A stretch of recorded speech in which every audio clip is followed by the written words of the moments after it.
Hello everyone, আসসালামু আলাইকুম। Welcome back to Maha's kitchen. আশা করি আপনারা সবাই ভালো আছেন। আজ বানাবো কোলস্লো। এটি একটি ক্লাসিক ডিশ যা আমরা রেস্টুরেন্টে বসে অথবা টেকওয়ে আনিয়ে খেয়ে থাকি।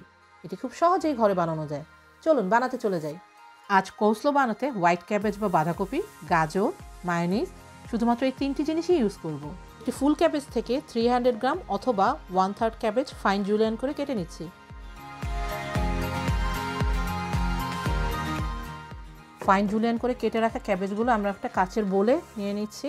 গাজরগুলো পিল করে গ্রেটার দিয়ে গ্রেট করে নিচ্ছি। এবার 100 গ্রাম গ্রেটেড করা গাজর আমি ক্যাবেজের উপরে অ্যাড করে দিচ্ছি।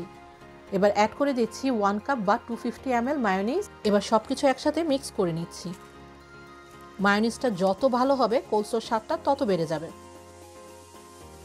কোলস্লোটা খুব সুন্দরভাবে মিক্স হয়ে গিয়েছে। কোলস্লো আপনারা যে কোনো ডিশের সাথে সার্ভ করতে পারেন।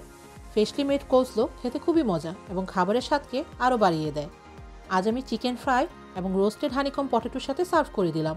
এই ভিডিওগুলোর লিঙ্ক আমার ডিসক্রিপশনে দেওয়া থাকবে, আপনারা দেখে নেবেন। আশা করি আপনাদের ভালো লেগেছে। ভালো থাকবেন সবাই। আল্লাহ হাফেজ। Thanks for watching my video. আশা করি আপনাদের ভালো লেগেছে।